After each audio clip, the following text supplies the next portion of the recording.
पर्व संग्रह पूरे महाभारत का सार प्रस्तुत करता है। जैसे नाव समुद्र पार कराने का साधन बनती है, वैसे ही पर्व संग्रह महाभारत को समझने का मार्ग बनता है। महर्षि व्यास ने महाभारत की रचना करते समय इसे 100 पर्वों में बनाया था, जिसे बाद में सौती ने 18 पर्वों में व्यवस्थित किया। यह पर्व एक पवित्र स्थान समंत पंचक का वर्णन करता है, महाभारत युद्ध और सेना संरचना को समझाता है और महाभारत के पूरे 18 पर्वों का संक्षिप्त परिचय देता है। आर्षियों ने सौती से समंत पंचक नामक पवित्र स्थान का वर्णन करने को कहा।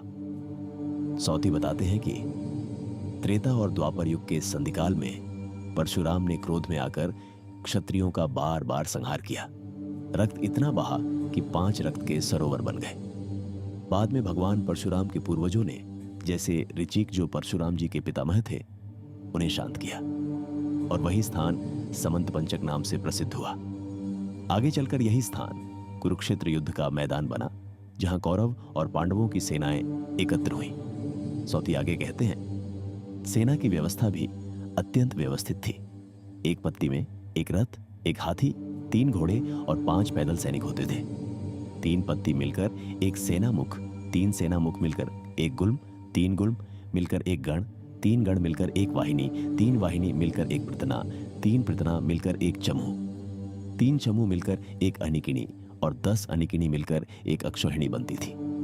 एक अक्षौहिणी में 21,870 रथ, 21,870 हाथी, 65,610 घोड़े और 1,09,350 पैदल सैनिक होते थे।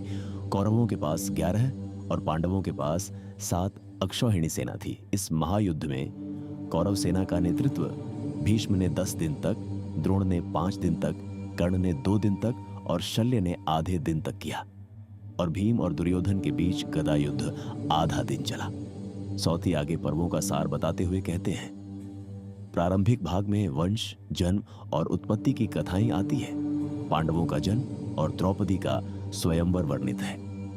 मध्य भाग में राजसूय यज्ञ, द्यूत क्रीड़ा और वनवास और अज्ञातवास का प्रसंग आता है। युद्ध भाग में भीष्म पर्व, जिसमें गीता का उपदेश भी सम्मिलित है। द्रोण, कर्ण और शल्य पर्व, जिनमें युद्ध के प्रमुख चरणों का वर्णन है। युद्ध के बाद स्त्री पर्व, जिसमें विलाप का वर्णन है।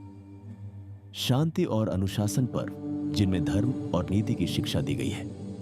अंतिम भाग में अश्वमेध यज्ञ, वृद्धों का वनवास, वृष्णिवंश का विनाश और अंत में पांडवों का स्वर्गारोहण का वर्णन है। सौती इस ग्रंथ की महिमा बताते हुए कहते हैं, महाभारत एक ऐसा ग्रंथ है जो अत्यंत विशाल, पवित्र और पापों का नाश करने वाला है।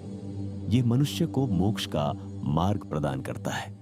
इसे सुनने का फल भी अत्यंत महान बताया गया है। कहा गया है कि महाभारत का श्रवण पुष्कर में स्नान करने के समान पुण्य देता है। जय श्री कृष्ण।